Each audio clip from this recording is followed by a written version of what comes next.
Well, hey everybody, this is Robert and welcome to Outbreak News TV. And today I want to take a look at a infectious disease situation that has been going on for a number of years in New York City. And there was a recent report late February that discussed cases of neonatal herpes following a ritual Jewish circumcision. And this is from the New York City Department of Health and Mental Hygiene, and dated February 24. And it says, since December 1st, 2019, 3 male infants were diagnosed with neonatal herpes in New York City following ritual Jewish circumcision, with the most recent case reported in January 2020. In one of the 3 cases, hospitalization was delayed because healthcare providers did not recognize the signs and symptoms as indicative of herpes infection. Ultimately, all 3 babies were admitted to the hospital, received intravenous acyclovir, and are recovering. So let's take a look at this video that kind of talks a little bit about the procedure, and then we'll get back to some of the more details. But in some ultra-Orthodox communities, religious leaders known as moyals also engage in something controversial during the bris. In a practice known as metzitzah, or just MBP, the moyal actually uses his mouth to suck the blood from the infant's penis after he cuts off the foreskin, meant to prevent infection and serve as a celebration. Okay.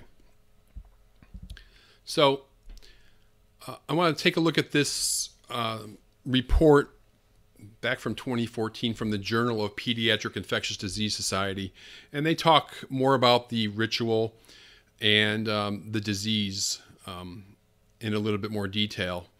And it says, male circumcision is a fundamental sacred tradition in Judaism that has occurred for thousands of years. Ritual circumcision, known as a bris, is performed on the boy's 8th day of life unless medical concerns such as jaundice or severe illness necessitate postponing the procedure. Now, the bris is performed by a moyal who is trained in both the religious and medical aspects of the process by other moyals. The bris includes numerous ritual steps and typically occurs outside the hospital setting. The medical component of a bris involves the surgical removal of the foreskin.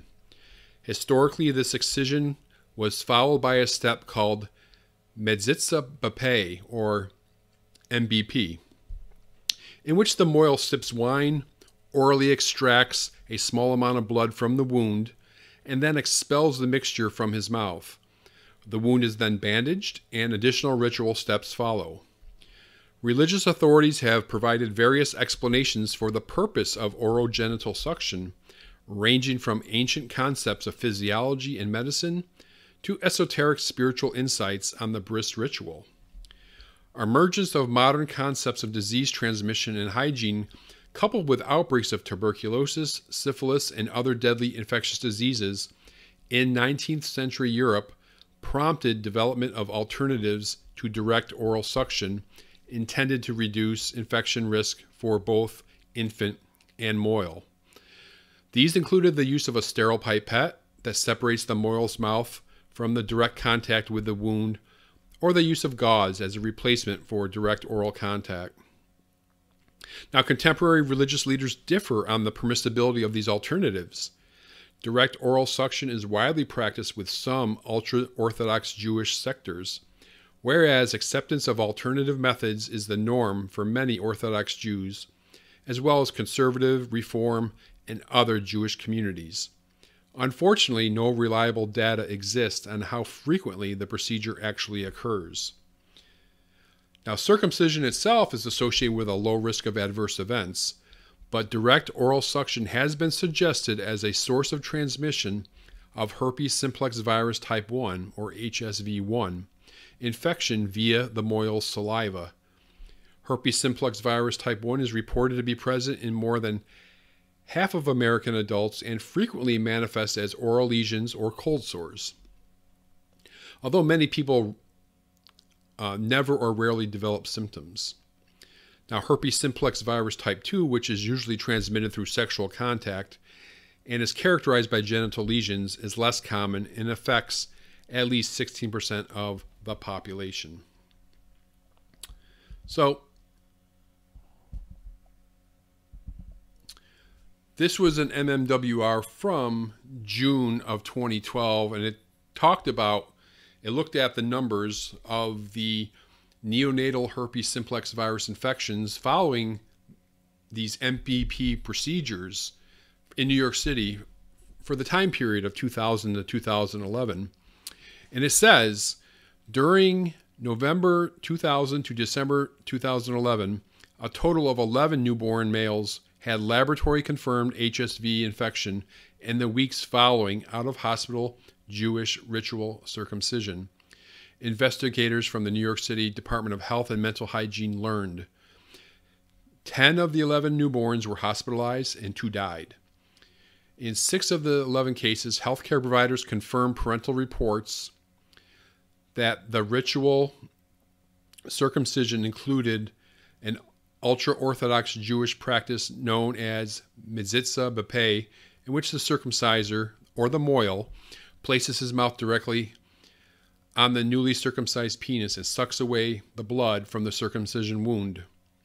In the remaining cases, other evidence suggested that genital infection was introduced by direct oral genital suction. So this has been going on for a long time in New York City and other areas, particularly areas with a high population of Orthodox Jewish people.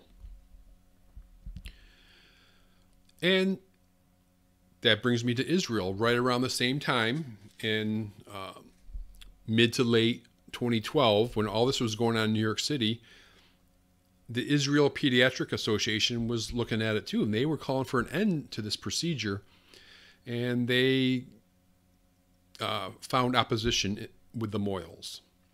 And this report says the circumcision controversy has been a hot topic in New York City recently, is now both being hotly debated in Israel as pediatricians and mohels butt heads over the controversial procedure called metzitzah b'peh. A report notes that Israel Ambulatory Pediatric Association, the IAPA, is calling for an end to the controversial circumcision-related rite. The IAPA has recommended that mohels use a tube to take the blood from the circumcision wound, preventing direct contact with the infant's incision. In addition, the IAPA is calling on Israel's health ministry to require maternity wards and clinics to advise parents against the procedure. But the mohels are defiant to the proposed restrictions, and according to a report, one rabbi who's an esteemed mohel said that Haredim will continue to uphold the tradition without any change. His name is Rabbi Chaim Moshe Weisberg, and he said that the IAPA is not after the child's best interest and is against circumcision. And I quote, "They want all parents to stop circumcising their sons as they did in Germany," Weisberg said. The cases of reported diseases allegedly originating from the custom are very few, and even then, they can't prove it was actually transferred from the mohel. Only if a parent requests metzitzah b'peh, as people have done for 3,000 years, do we do it at his request. I continue with a quote, "I'm opposed to compulsion. Why do you want to prevent a Jew from Mea Sherim from upholding the traditions of his forefathers? If he knows what the risk is, why not respect him?" And this report also takes a look at a study which kind of determined what is the risk of herpes simplex 1 or 2 via doing this procedure.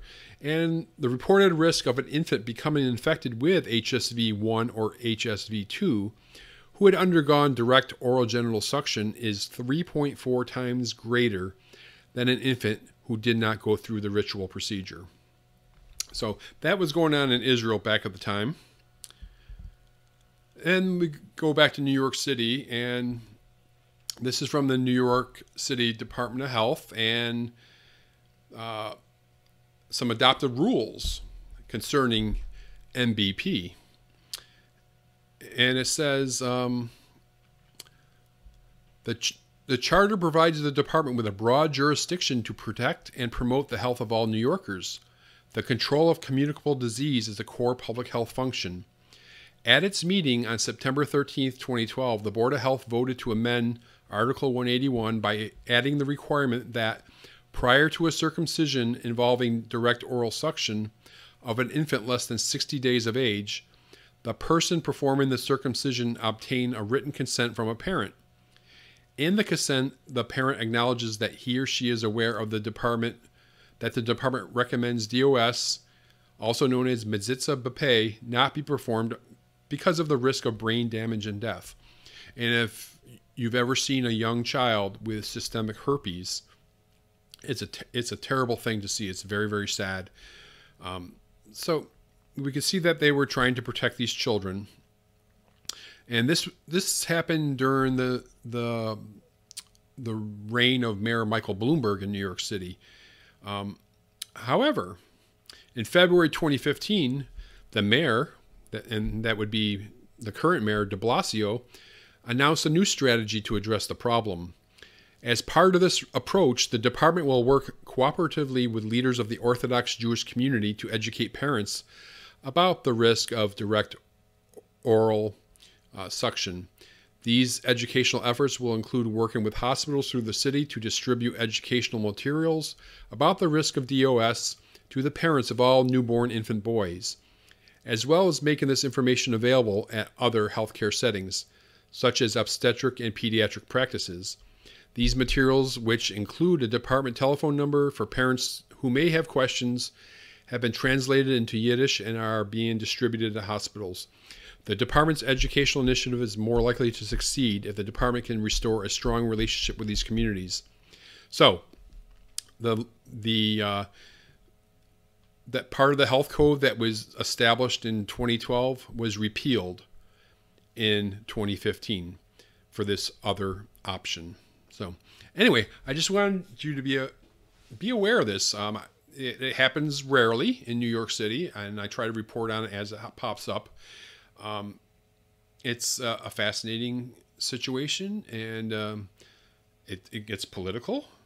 There's religious implications, and it's, having a child with systemic herpes, I hate to repeat myself, is a very, very tragic thing. But okay, I hope you enjoyed it. Go ahead and subscribe to the channel. Comment below. Let me hear what you have to say. Like the video, share it with your friends, best of all. And I'll see you next time on Outbreak News TV.